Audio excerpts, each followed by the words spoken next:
मैं सभी विद्यार्थियों का फिर से स्वागत करता हूं जीएचएस क्लासेज में।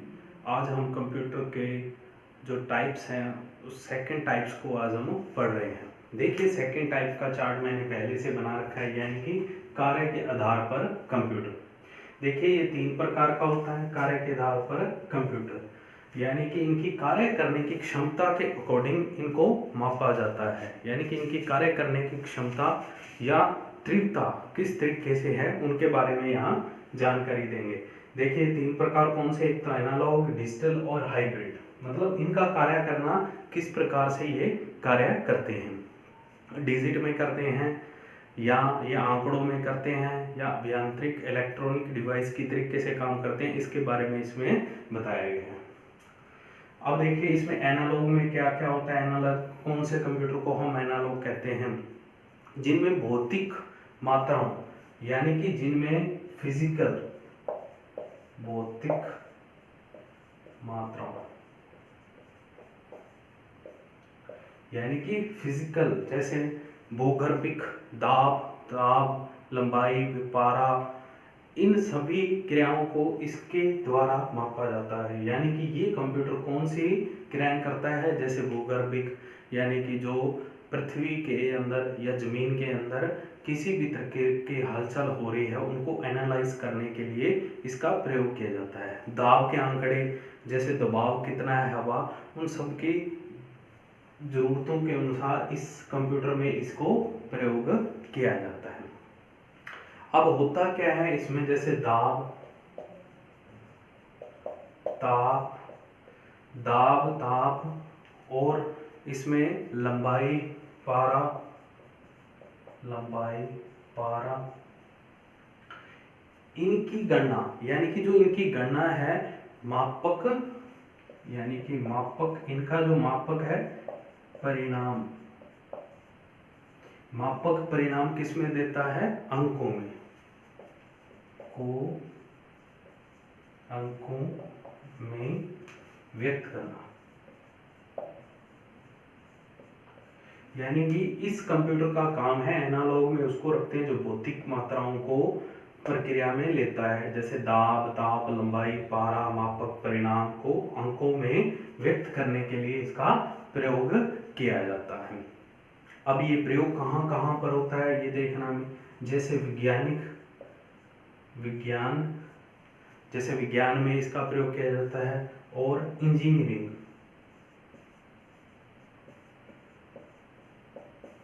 आपने देखा होगा इंजीनियरिंग यानी कि विज्ञान में प्रयोग किया जाता है इसको। और इंजीनियरिंग में आपने चार्ट देखे होंगे बने हुए एनालिसिस करने के या डायग्राम बनाने के लिए, इसका आंकड़ों को समझने के लिए इसका प्रयोग किया जाता है। और जैसे वोल्टेज माप किसमें प्रयोग आता है, वोल्टेज, वाल्टेज जिसको बोल देते हैं वाल्टेज, यानी कि जो इलेक्ट्रिसिटी के माप करने के लिए इसका प्रयोग किया जाता है। तापमान, वोल्टेज, तापमान, यानी कि तापमान डिग्री सेल्सियस में नापने में इसका प्रयोग किया जाता है। करंट को नापने के लिए, वोल्टेज, तापमान को नापने के लिए इनका प्रयोग करना पड़ता है। अब इसके उदाहरण कौन से हैं, जैसे स्पीडोमीटर, मतलब इस कंप्यूटर में कौन से आते हैं, जैसे स्पीडोमीटर हो गया, और स्पीडोमीटर, भूकंप सूचक, कोई भूकंप की सूचना देने वाला भूकंप सूचक हो गया, ये सभी इस कंप्यूटर के अंदर सम्मिलित हैं। अब आते हैं दूसरे प्रकार पर। दूसरा है हमारा डिजिटल, मतलब डिजिटल किसको कहते हैं, जो एक दृश्य के रूप में हमें दिखाई दे, जिनकी सूचनाएं हमें एक पिक्चर के रूप में प्रदर्शित होती हैं, उसको हम डिजिटल के रूप में कह सकते हैं। जो पिक्सेल्स के रूप में हमें आंकड़े प्रदर्शित करता है उसको हम क्या कहते हैं, डिजिटल। तो डिजिटल में कौन सा है, यानी कि इंफॉर्मेशन, जो इंफॉर्मेशन है, इंफॉर्मेशन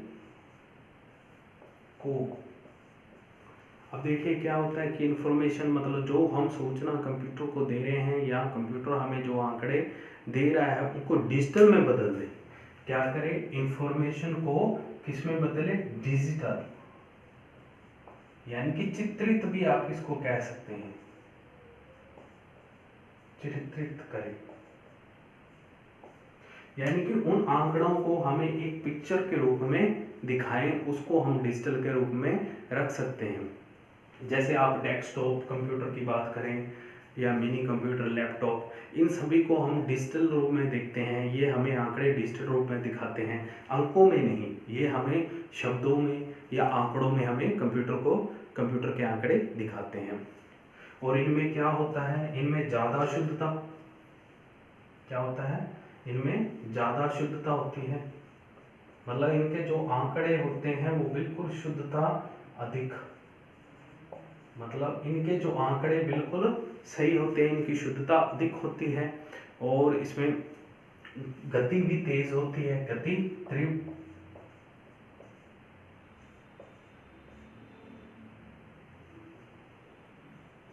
तीव्र गति होती है इनकी, यानी कि ये बहुत स्पीड से काम करते हैं, ये भी आप इसको मान सकते हैं। और अंकों की गणना करने का ये काम करते हैं, किसकी, अंकों की, यानी कि अंकों की गणना,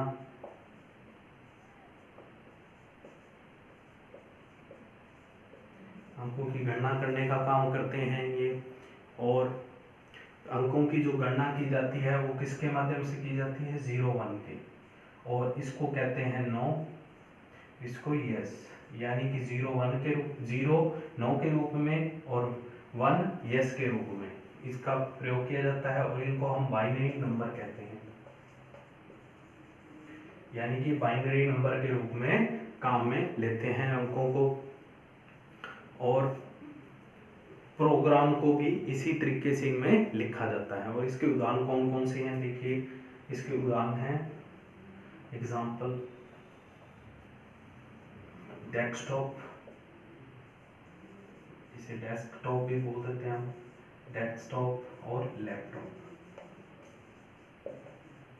ये सभी क्या हैं, एक कंप्यूटर के प्रकार हैं डिजिटल के। और भी कंप्यूटर हैं डिजिटल में काफ़ी, तो इन्हें हमें इतना ही ध्यान रखना है इसमें। और डिजिटल कंप्यूटर का विकास 1940 में हुआ, मतलब इसका आविष्कार 1940 या विकास 1940 में आप मान सकते हैं। थर्ड देखिए, थर्ड हमारा हाइब्रिड, यानी कि सबसे ज़्यादा बड़ा कंप्यूटर, यानी कि कार्य की क्षमता में सबसे बड़ा। पहला था एनालॉग कम, फिर डिजिटल उससे अधिक, और हाइब्रिड उससे ज़्यादा। अब देखिए हाइब्रिड मतलब हाई, ऊंचा, ब्रिड मतलब किसी चीज़ को बढ़ा देना। तो ये दोनों का मिश्रण था, एक तो क्या था, ये दोनों का मिश्रण था, किन दोनों का, जो हम दोनों पहले पढ़ चुके हैं, दोनों का मिश्रण।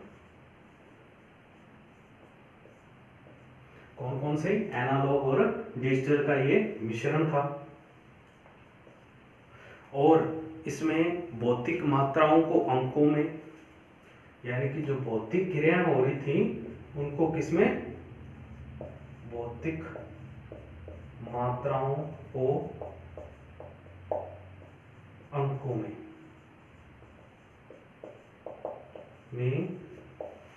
व्यक्त करके डिजिटल दिखाता है, डिजिटल दिखाएगा। तो ये डिजिटल दिखाता है हमें, क्योंकि दोनों का मिक्सचर है, तो इसलिए ये दोनों को डिजिटल रूप में दिखाएगा।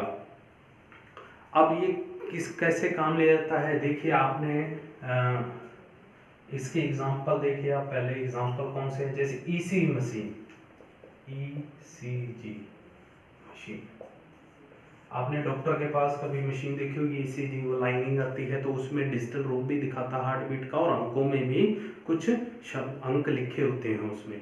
तो इस तरीके से ये कार्य करता है कंप्यूटर।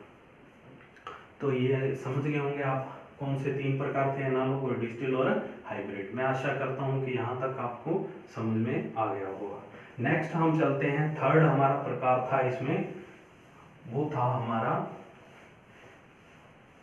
किसके आधार पर, हमारा थर्ड जो था वो था हमारा उद्देश्य के आधार पर, यानी कि उद्देश्य क्या है कंप्यूटर के। अब उसकी बात करें हम, उद्देश्य के आधार पर।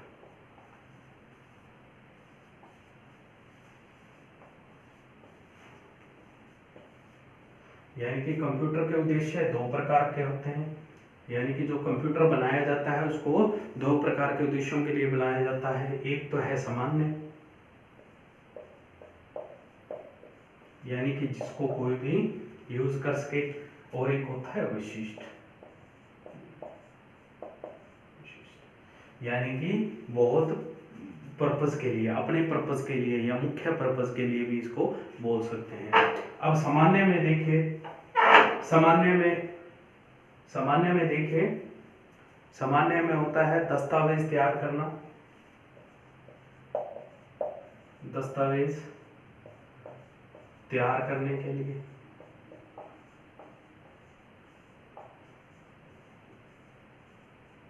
दस्तावेज तैयार करने के लिए। सेकंड देखिए, इसमें और क्या बना सकते हैं हम, इसमें डाटाबेस को छापने के लिए, डाटाबेस को तैयार करने के लिए और इनको छापने के लिए, यानी कि इनको छाप भी सकते हैं। एक मिनट सर, छापने के लिए। और शब्द प्रक्रिया, यानी कि जो शब्द प्रक्रिया है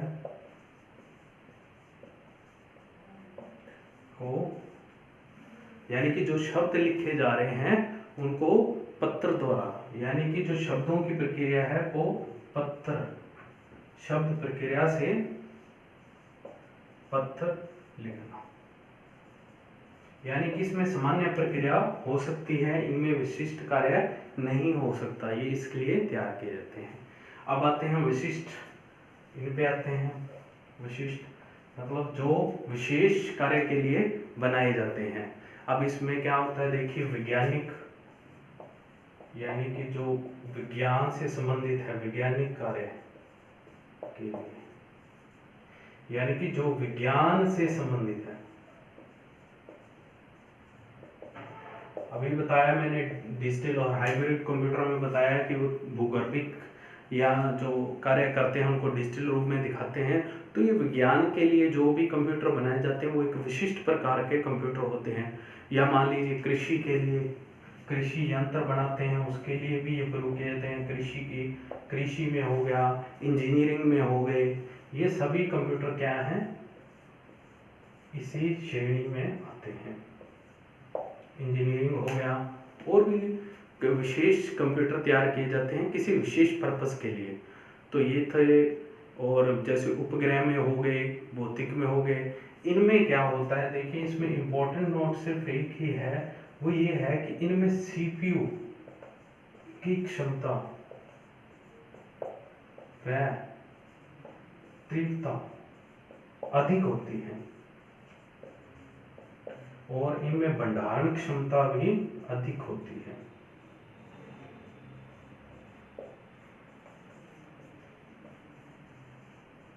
अधिक होती।